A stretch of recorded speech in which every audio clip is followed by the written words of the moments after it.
Ambiguously black, it's not giving that. Y'all already know what time it is. I got the Black Female Council.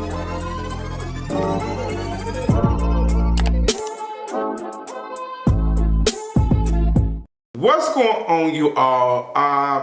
Y'all have been dragging it on Twitter all day, girl, and I'm gagging. I am gagging in confusion because there's a lot going on. So as you all know, Tariq Ali, a fellow YouTuber, has come under fire for, making some anti-black and colorist and all types of jokes and stuff some years ago when he was young, and first was talked about back in 2020 during the pandemic, but they resurfaced after he, made some comments about haters, and people had to remind him of him and his hating past. So now he's kind of done a response video a little bit, and he talked about why he stopped bleaching his hair. So in the video, he says that he stopped bleaching his hair because his hair was like thinning out and was falling out. But he said that he liked his hair being blonde because it made him ambiguously black. Now, you have everybody on Twitter like, girl, you don't look ambiguously black. Like, so many folks have now responded and start posting pictures of them and their blonde hair and just saying, hey girl, I'm ambiguously black as well. And I'm like, I kind of just want to use this as a teaching moment, to be honest. One of my very close YouTubers who I respect a lot was like, child, you need to talk to him. I don't talk to him like that, but I do want this to be like a learning situation, because I feel like Tariq Ali is not a bad person. I don't feel like that he's an evil person. I just think that he lacks the language and he lacks the people with the language around him. And I think that a lot of folks like Tariq Ali exist. A lot of light-skinned people, don't understand colorism. We just got through seeing a whole, Vice video where you had this black man talking for a minute saying that he thinks reverse colorism is a thing because he's not able to play the BBC fetishes for white men. And I'm just like, girl, you're dumb.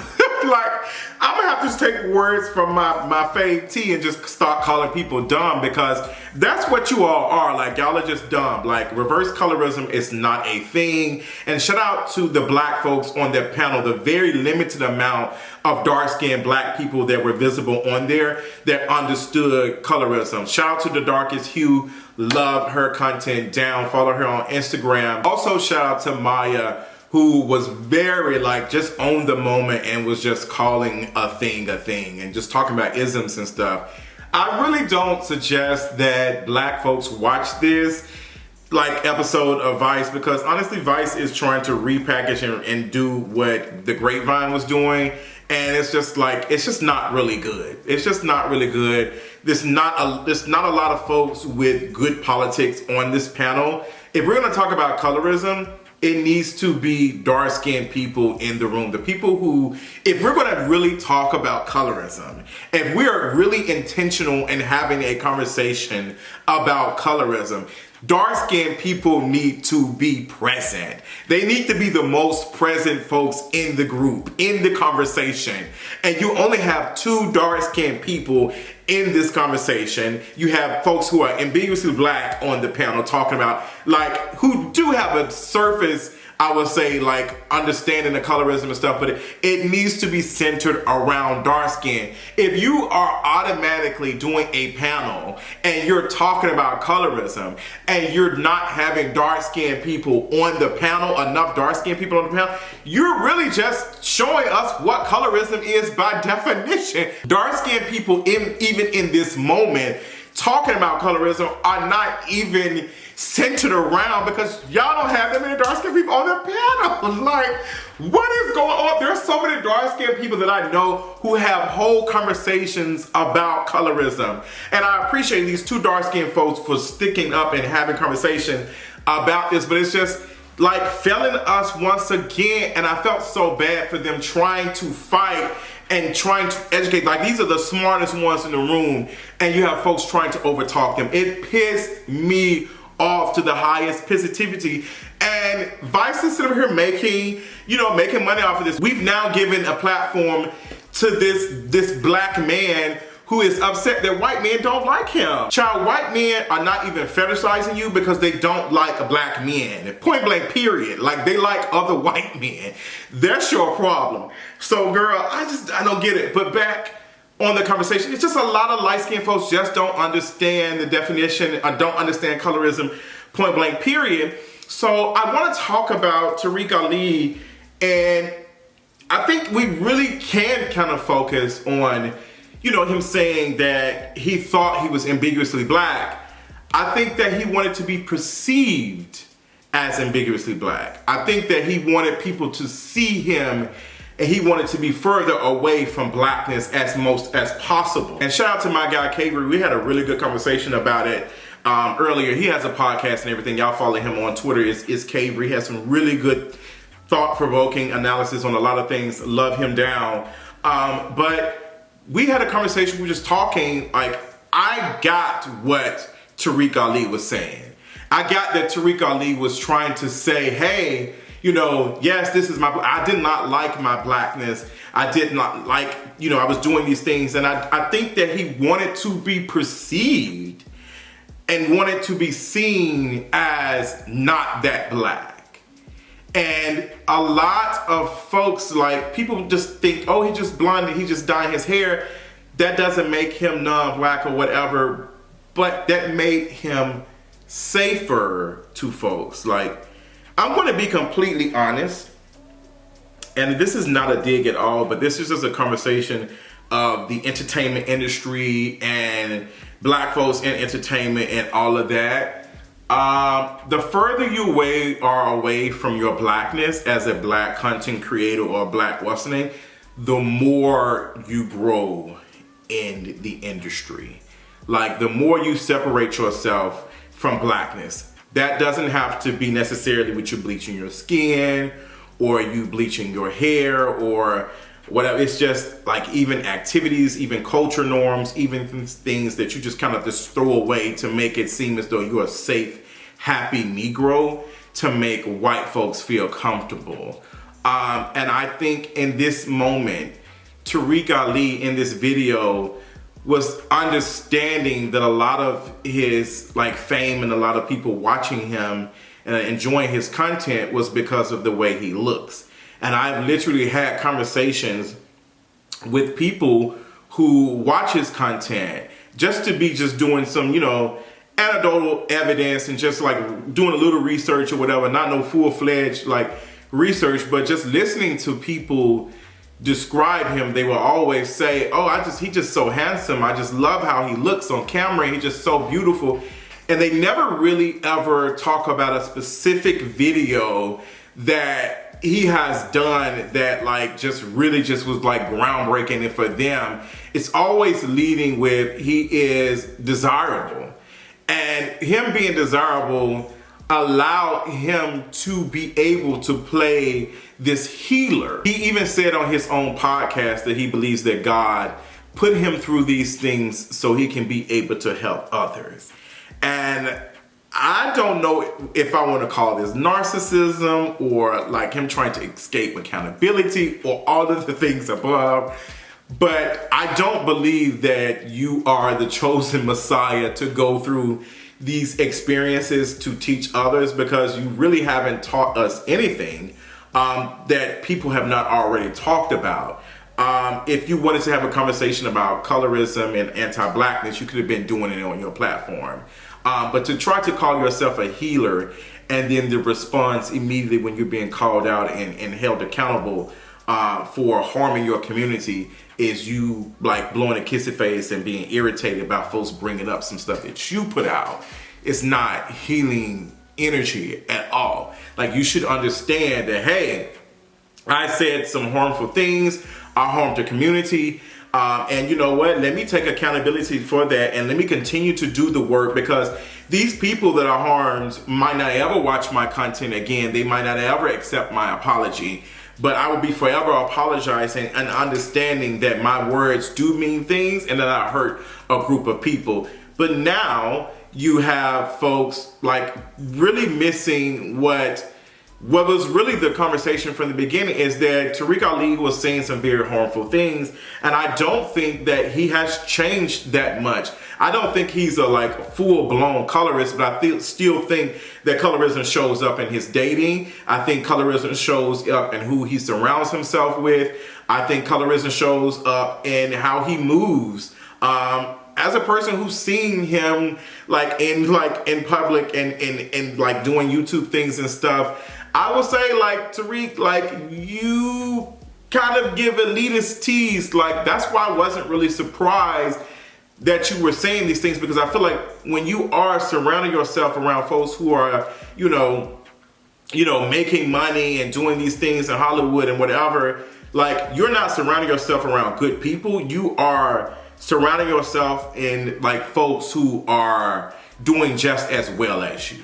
Like you're not intentionally finding friends who mean good things. Like all of my friends are all from different like, you know, ranges of social economic like backgrounds. Some of them are like poor, some of them working class, a lot of them are working class, some of them, you know, make really, really good money. But I don't choose friends off of like success or no success or any of that. I've surrounded myself around friends that care about community, care about the things they're talking about. I've seen some friends, you know, go from being very poor to doing very well. And that has not changed how they look and how they see blackness. And I think that a lot of folks in Hollywood, a lot of black folks like Tariq Ali need to be looking in and who the people they're surrounding themselves, because there's no way in the hell you would be my friend and getting online saying some stuff like that. Like, and I would be that friend that's telling you like, hey, all these people are haters, they're mad at you. I would be that friend telling you like, hey, like how you're speaking on colorism, you might want to speak with someone who's a little bit more knowledgeable about it, because it doesn't sound like you understand what you are saying. And sometimes we have to be harsh like that with our friends so they won't receive harshness online or whatever. Like, I'm not gonna have my friend go out and be made a fool out of. I'm gonna give them the tools and stuff that they need to be successful, to set them up for success. And I don't feel like that Tariq's community set him up for success, because there's no way that every time you are putting yourself in these conversations and stuff, you're falling flat again. Like, and it should be easy for you because you are desirable. Like Tariq Ali, you've built your platform off of that. Like, people love looking at you. They love seeing you model. They love looking at you change your body. They love looking at your face. And I've been saying for the longest, honestly, a close friend sent me the message like, you called it. I knew I called it, but people don't listen to me. Like, some folks don't listen because they think that whenever we talk about things like this, it's because we're jealous. It's, oh, you're jealous, you're upset. They said that when I called out Tariq Ali in his content years ago, oh, you're jealous, you're upset, you don't have this. I'm not jealous of anyone's success online at all. Like, if I am jealous, you know, there's nothing wrong with being jealous. I think it's a human emotion, but I don't allow jealousy to come into my content and when I talk about like things. I used to do that a long time ago, but I was right in some of the stuff I was saying, but it was being driven by a little bit of jealousy. But I've been able to do the work over time and to be like, hey, if I feel like I'm just that jealous or upset about something, I'm gonna make sure when I get in front of this camera that this is like me being real and me being authentic about my opinions, and not about, I don't use my platform to get at somebody that I really don't like. Like, if that was the case, girl, I'll be out here chewing folks up that y'all don't know. I'll be chewing the girl who jumped in front of my car and cut me off at the light. But I talk about pop culture, black issues, and all of these things. And I do some like research and understanding before I get in front of this camera. And if I don't understand it, I'll bring somebody with me. You know, that's what I enjoy doing. I enjoy doing this, but I think Tariq, unfortunately, fell flat again with this conversation. And a lot of us, yes, we've been joking about him saying, you know, he sees himself as ambiguously black because he had dyed his hair. But I think what the real thing is that he wanted to be perceived he wanted to be perceived as ambiguously black. I think that is the real conversation, is that he wanted to be perceived as that. And it was working for him because he did, like, him dyeing his hair. Like, people would talk about his pictures all the time. He knows that. And people are now acting dumb as, well, no, y'all were watching him. Like, there's somebody I know who's very intelligent, like, very intelligent person, who just, like, I just watch him because he's cute. Like, I just don't want to hear her. Like, people will respond and just say, oh, I wish pretty people would just stop, like, just stop talking and just be pretty. It's just, like, when you say things like that, when you're saying, like, just be desirable, we'll support you, what does that say about you? If you're saying that you don't, like, ooh, I'm gonna get there. I'm getting there. If you're saying you only want desirable people to be desirable and just shut up and just be desirable, what about the people who are not desirable? What do you want them to do?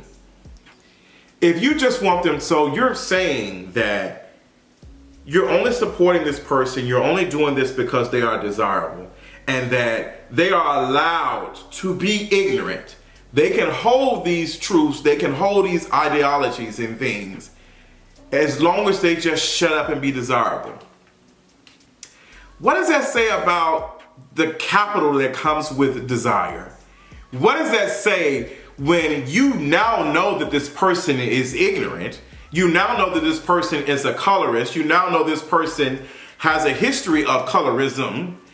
But now you're saying, hey girl, just shut up and just be desirable.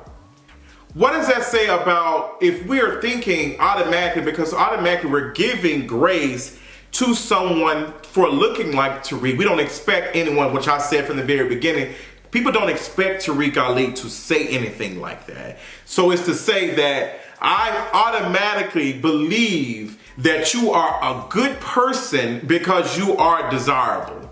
Like, you are automatically forgiven. You are automatically giving these things.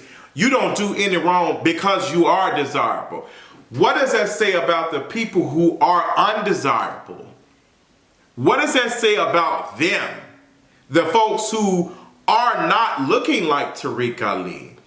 When someone can say, oh, that person is ugly and mean-spirited and all these things, things that I have experienced, folks calling me things, and it sticks to me because I can't sit and just be desirable.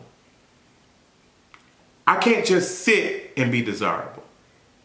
So that means that you're not going to see me in the same way that Tariq Ali. If you're going to sit here and say that just shut up and be desirable, what about me? What about the other folks who are read as undesirable? How do y'all see us?